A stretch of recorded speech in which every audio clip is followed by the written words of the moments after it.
Hello guys, welcome back to சிறப்பு media 2.0. நான் உங்கள் உதய். இந்த வீடியோவில் நம்ம இதை பற்றி பார்க்க போகிறோம் அப்படின்னு பார்த்தீங்கன்னா, பிக் பாஸ் சீசன் 8ஓட 12வது வாரத்துக்கான முதல் நாள் ஓட்டிங் முடிவுகள் தான் இந்த வீடியோவில் முழுசாக பார்க்க போகிறோம்.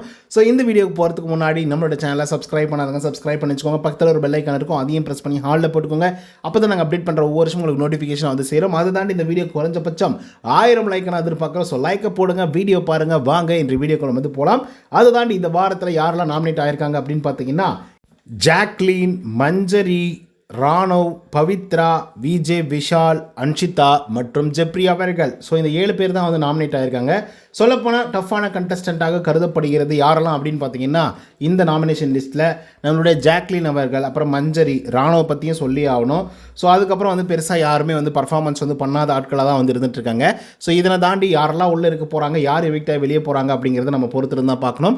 இப்போ நம்பர் 1 பொசிஷனில் யார் இருக்காங்க அப்படின்னு பார்த்தீங்கன்னா, நம்மளுடைய ஜாக்லின் அவர்கள் தான் வந்து இருந்துகிட்ருக்காங்க. அவங்க வாங்கிய ஓட்டுகளோட எண்ணிக்கை அப்படின்னு சொல்லி பார்க்கும்போது 16,650 ஓட்டுகளாகும். பர்சன்டேஜ் வைஸ் அப்படின்னு சொல்லி பார்க்கும்போது 22.28% வந்து இருந்துகிட்ருக்காங்க நம்மளுடைய ஜாக்லின் அவர்கள். ஆக்சுவலாக சொல்ல போனால் இந்த வாரத்தில் அடித்து தும்சம் பண்ணிட்டு இருக்காங்க முதல் நாளே அப்படின்னு தான் வந்து சொல்லி ஆனோம். ஏன்னா 22.28% அப்படிங்கிறது அவங்க இந்த சீசனை பொறுத்த வரலையும் ஒரு தடவை கூட வாங்காத ஒரு ஓட்டிங்கு. ஸோ அப்படி இருக்கும்போது ஃபஸ்ட் டைம் வந்து வாங்கியிருக்காங்க. ஸோ அதனால் பெரிய அப்ரிசியேஷன் கொடுத்து தான் ஆகணும். அதுக்கடுத்து தான் 2வது பொசிஷனில் மஞ்சரி, அவங்க வாங்கிய ஓட்டுகளோட எண்ணிக்கை அப்படின்னு சொல்லி பார்க்கும்போது கிட்டத்தட்ட 14,267 ஓட்டுகளாகும். பர்சன்டேஜ் வைஸ் அப்படின்னு சொல்லி பார்க்கும்போது 19.09% இருந்துட்டுருக்காங்க மஞ்சரி அவர்கள். ஸோ இவங்களை பொறுத்தவரையிலும் ஒரு ஸ்ட்ராங்கான, ஒரு போல்டான ஒரு உமனாக பார்க்கப்படுகிறது. அதை தாண்டி சரியான ஒரு பிளேயராகவும் வந்து இருந்துகிட்ருக்காங்க. முடிஞ்ச அளவுக்கு எத்திக்கலாக விளையாடுறதுக்கு செய்யவும் செய்கிறாங்க நம்மளுடைய மஞ்சரி அவர்கள். ஸோ உங்களுடைய ஓட் மஞ்சரிக்கா இல்லையா அப்படிங்கிறத கமெண்ட்ஸில் வந்து பதிவு பண்ணுங்கள். அதுக்கடுத்த 3வது பொசிஷனில் நம்முடைய ராணுவ அவர்கள் வந்து இருந்துகிட்ருக்காரு. அவர் வாங்கிய ஓட்டுகளோட எண்ணிக்கை அப்படின்னு சொல்லி பார்க்கும்போது 11,313 ஓட்டுகளாகும். பர்சன்டேஜ் வைஸ் அப்படின்னு சொல்லி பார்க்கும்போது 15.14% இருந்துகிட்ருக்காரு நம்முடைய ராணுவ அவர்கள். ஸோ ராணுவ பட்டியை கிளப்பக்கூடிய ஒரு ஆள் தான். ஸோ இவருக்கு திடீர்னு வந்து பார்த்திங்க அப்படின்னா புதன்கிழமை இல்லைனா வியாழக்கிழமை அந்த நேரங்களில் அதிகப்படியான வாக்குகள் அப்படிங்கிறது வந்து வாங்குவார். எப்பயுமே ஃபஸ்ட் இவர் ஸ்டார்ட் பண்ணும்போது நிதானமாக ஸ்டார்ட் பண்ணி அதுக்கப்புறம் வந்து பார்த்திங்கன்னா ஒட்டுமொத்த பிளேயரும் ஓவர் ட்ராக் பண்ணி மேலே போயிடுவாப்பில். ஸோ அந்த மாதிரி சம்பவம் இந்த வாரம் நடக்குதா நடக்காதா அப்படிங்கிறத பொறுத்திருந்து பார்ப்போம். அதுக்கடுத்தா பவித்ரா, அவங்க வாங்கிய ஓட்டுகளோட எண்ணிக்கை அப்படின்னு சொல்லி பார்க்கும்போது 10,133 ஓட்டுகளாகும். பர்சன்டேஜ் வைஸ் அப்படின்னு சொல்லி பார்க்கும்போது 13.56% வந்து இருந்துகிட்ருக்காங்க நம்மளுடைய பவித்ரா ஜனனி அவர்கள். ஸோ இவங்களை பொறுத்தவரையிலும் ஒரு நல்ல பிளேயர், ஒரு ஸ்ட்ராங்கான ஒரு பிளேயர். லாஸ்ட் வீக்கில் இவங்க வந்து பயங்கரமான ஒரு பர்ஃபார்மன்ஸ் வந்து கொடுத்துருந்தாங்க கடிச்சதை தவிர்த்து. ஸோ அதனாலே ஒரு பாசிட்டிவான இம்பேக்ட் வந்து பவித்ரா ஜனனிக்கு வந்து கிரியேட் ஆகும் ஓட்டிங்ஸில் அப்படின்னு சொல்லி எதிர்பார்த்தா. ஆனால் ஒன்றுமே நடக்கலை. அதுக்கடுத்து 5th பொசிஷனில் விஜே, விஷால், அவர் வாங்கிய ஓட்டுகளோட எண்ணிக்கை 9,912 ஓட்டுகளாகும். பர்சன்டேஜ் வைஸ் அப்படின்னு சொல்லி பார்க்கும்போது 13.26% இருந்துட்டு இருக்காரு நம்மளுடைய விஜே, விஷால் அவர்கள். ஒரு காலத்தில் இந்த மனுஷன் டைட்டிலே வின் பண்ணுவார்ப்பா, வேறு லெவலில் ஓட்டிங்ஸ் எல்லாம் வாங்கிட்டு இருக்காருப்பா, ஏன் முத்துக்குமரனையே கீழே தள்ளி வேறு லெவலில் சம்பவம் பண்ணிட்டு இருக்காரு விஜே, விஷால் அப்படிங்கிற மாதிரிலாம் வந்து இருந்துட்டு இருந்த ஒரு மனுஷன். ஆனால் லாஸ்ட் வீக்கில் அடின்னு அடித்ததுனால ரொம்ப குறைவான வாக்குகள் வந்து வாங்கியிருக்காரு அப்படின்னு வந்து சொல்லி ஆகணும். அதுக்கடுத்தா 6th பொசிஷனில் அன்ஷிதா, அவங்க வாங்கிய ஓட்டுகளோட எண்ணிக்கை அப்படின்னு சொல்லி பார்க்கும்போது 7,012 ஓட்டுகளாகும். பர்சன்டேஜ் வைஸ் அப்படின்னு சொல்லி பார்க்கும்போது 9.38% இருந்துட்டுருக்காங்க நம்மளுடைய அன்ஷிதா அவர்கள். C is very very strong girl. But பாசிட்டிவாக நெகட்டிவாக அப்படிங்கிறது தான் இங்கே பிரச்சனையாகவே வந்து இருந்துகிட்ருக்கு. சில நேரங்களில் பாசிட்டிவாக இருந்தாலும் சில நேரங்களில் நெகட்டிவாக வந்து இருந்துகிட்ருக்காங்க. ஸோ அந்த இம்பேக்ட் வந்து பார்த்திங்கன்னா ஓட்டிங் முடிவுகளில் வந்து கிளியராக வந்து தெரியுது. ஏன்னா ஆடியன்ஸ் அப்படிங்கிறவங்க வந்து சாதாரணமான ஆட்கள் கிடையாது. அதுக்கடுத்து 7வது பொசிஷனில் ஜெப்ரி, அவங்க வாங்கி ஓட்டுகளோட எண்ணிக்கை அப்படின்னு சொல்லி பார்க்கும்போது 5,454 ஓட்டுகளாகும். பர்சன்டேஜ் வைஸ் அப்படின்னு சொல்லி பார்க்கும்போது 7.29% இருந்துட்டுருக்காரு நம்மளுடைய ஜெப்ரி அவர்கள். ஸோ ஜெப்ரியை பொறுத்தவரையிலும் விஜே, விஷாலுக்கு நான் என்ன சொல்லணும், அதே வார்த்தைகளை தான் ஜெப்ரி அவர்களுக்கு வந்து சொல்லணும்.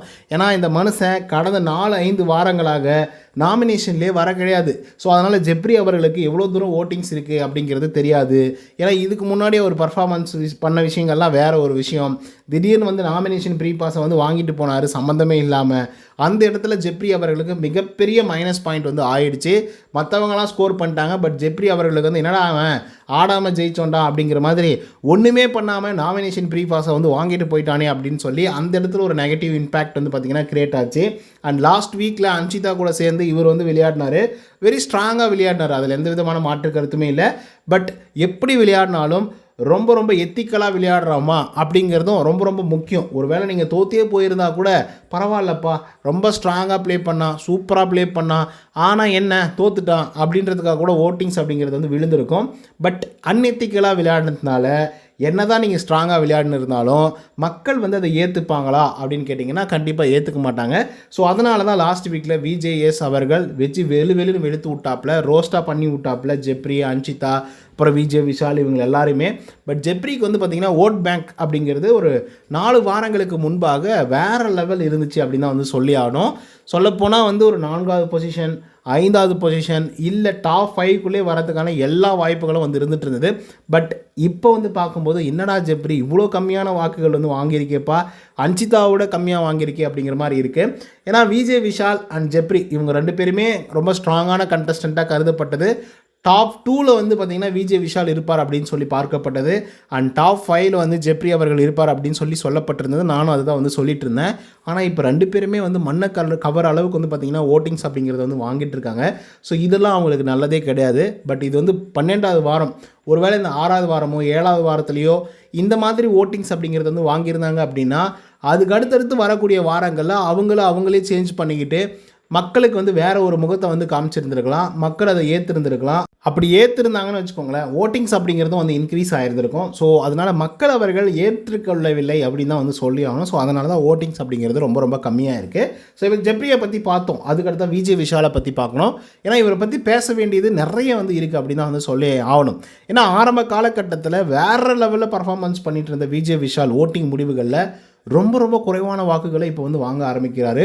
சொல்லப்போனால் முத்துக்குமரனுக்கே பயங்கர டஃப் கொடுத்து ஒரு சில வாரங்கள்லாம் வந்து பார்த்திங்கன்னா முத்துக்குமரன் 2வது பொசிஷன், 3வது பொசிஷன் அந்த நிலைமைக்கு வந்து இருந்தார். சொல்லப்போனால் 4வது 5வது இடத்துல கூட வந்து இருந்தார் முத்துக்குமரன். அப்போ எல்லாம் விஜய் விஷால் வந்து டாப்பில் வந்து இருந்தாப்புல. டாப் மீன்ஸ் எவ்வளோ தெரியுங்களா, நம்பர் 1 பொசிஷனில் வந்து இருந்தார். ஸோ அப்படி இருந்த ஒரு ஆள் இப்போது சாதாரணமாக இருக்கக்கூடிய கண்டஸ்டன்ட் கூட அப்படியே காம்ப்ளீட் பண்ணுறதுக்கு வந்து ரொம்ப கஷ்டப்படுறாரு அப்படின்னு தான் வந்து சொல்லி ஆகணும். ஸோ இதுக்கெல்லாம் ரீசன் என்னென்னா இவருடைய நடைமுறைகள் தான்.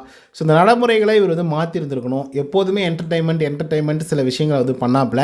ஸோ அது வந்து பார்த்திங்கன்னா பார்க்கும்போது ஓகே அப்படிங்கிற மாதிரி வந்து இருந்தது. அதுக்கப்புறம் பார்க்க வந்து திகட்டுருச்சு அப்படின்னு வந்து சொல்லி ஆகணும். அப்புறம் 2வது தப்பு என்ன அப்படின்னு பார்த்தீங்கன்னா, இவங்க அந்த ஸ்கூல் டாஸ்க்கு அப்புறமாக தர்ஷிகா அண்ட் விஜய் விஷால் இவங்களுடைய லவ் போர்ஷன் ஒன்று வந்து பார்த்திங்கன்னா போச்சு. ஸோ இந்த லவ் போர்ஷனில் தான் ஆளை சுத்தமாக காலி பண்ணிட்டாங்க மக்கள்லாம் சேர்ந்துக்கிட்டு. எப்பா நீங்கள் லவ் பண்ணது போதுண்டா, தயவு செய்து வெளியே வாங்கடா அப்படின்னு சொல்லி சுத்தமாகவே வந்து விஜய் விஷாலுக்கு சப்போர்ட்டிங் அப்படிங்கிறது வந்து கிடைக்காமலே வந்து போயிடுச்சு. ஸோ அதுதான் அவங்களுக்கு ஒரு மிகப்பெரிய ஒரு டவுன்ஃபால். ஒன்று தர்ஷிகாவுக்கும் டவுன்ஃபால், அதுக்கப்புறம் விஜய் விஷாலுக்கும் மிகப்பெரிய ஒரு டவுன்ஃபால். சரி இவங்க 2 பேர் தான் லவ் பண்ணுறாங்க, க்யூட்டாக வந்து போயிட்டுருக்கு அப்படின்னு சொல்லி பார்த்தோம் அப்படின்னா அது அவ்வளோ க்யூட்டாக கூட இல்லை. அது ஒரு பெரிய பிரச்சனை. சரி க்யூட்டாக பண்ண ட்ரை பண்ணுறாங்க அப்படின்னு சொல்லி சில பேர் ஏற்றுக்கிட்டாலையும் இன்னொரு பிரச்சனை என்னென்னா, அங்கே போய் ஒரு மாதிரி ரொமான்டிக்காக பேசிட்டு இந்த பக்கம் வந்துட்டு கேமராவில் இல்லை எங்கள் 2 பேருக்கு எதுவுமே இல்லை, அதை அவள் புரிஞ்சிப்பா, அது எங்களுக்குள்ளே இருக்கக்கூடிய வேறு ஒரு பாண்டு, அது லவ் கிடையாது அப்படின்னு சொல்லி பேசுகிறதா இருக்கட்டும். ஸோ இதெல்லாம் மக்கள் வந்து பார்த்துக்கிட்டு தான் இருக்காங்க. அது வந்து மிகப்பெரிய ஒரு கான்ட்ராடிக்ஷனாக வந்து இருக்குது.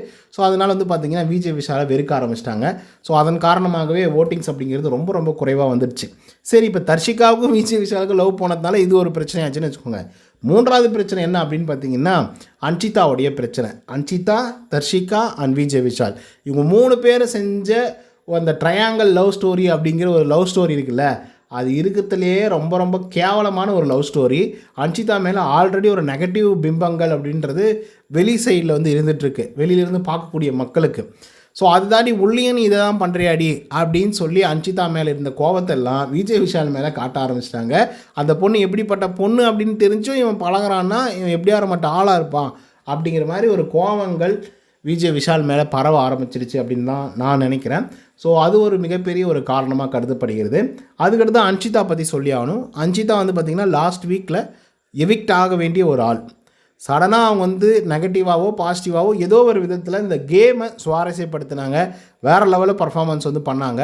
ஸோ அதனால் என்ன பண்ணிட்டாங்கன்னா மக்கள்லாம் சேர்ந்துக்கிட்டு சரி ஓகே நம்ம வந்து அவங்களுக்கு ஓட்டிங்ஸை போட்டு வேறு லெவலில் சம்பவம் பண்ணிடலாம் அப்படின்னு சொல்லி ஓட்டிங்ஸை போட்டு சேவ் பண்ணி ரஜித் அவர்களை எவிக்ட் பண்ணி வெளியே அனுப்பிச்சிட்டாங்க. ஒருவேளை ஓட் போடாமல் இருந்திருந்தாங்கன்னு வச்சுக்கோங்களேன், அந்த இடத்துல வந்து அன்ஷிதா அவர்கள் தான் எவிக்ட் ஆகியிருந்திருப்பாங்க. ரஞ்சித் அவர்கள் சேவாக்கப்பட்டிருக்கலாம் அப்படின்றது தான் என்னுடைய கருத்து. ஸோ பொறுத்திருந்து பார்ப்போம். இந்த 7 பேர் கொண்ட பட்டியலில் நீங்கள் யாருக்கு வந்து ஓட் பண்ணீங்க, எதுக்காக ஓட் பண்ணீங்க அப்படிங்கிறத கமெண்ட்ஸில் வந்து பதிவு பண்ணுங்கள். இந்த வீடியோ உங்களுக்கு வந்து பிடிச்சதா லைக் அண்ட் சப்ஸ்கிரைப் பண்ண மறந்துடாதீங்க. நன்றி, வணக்கம்.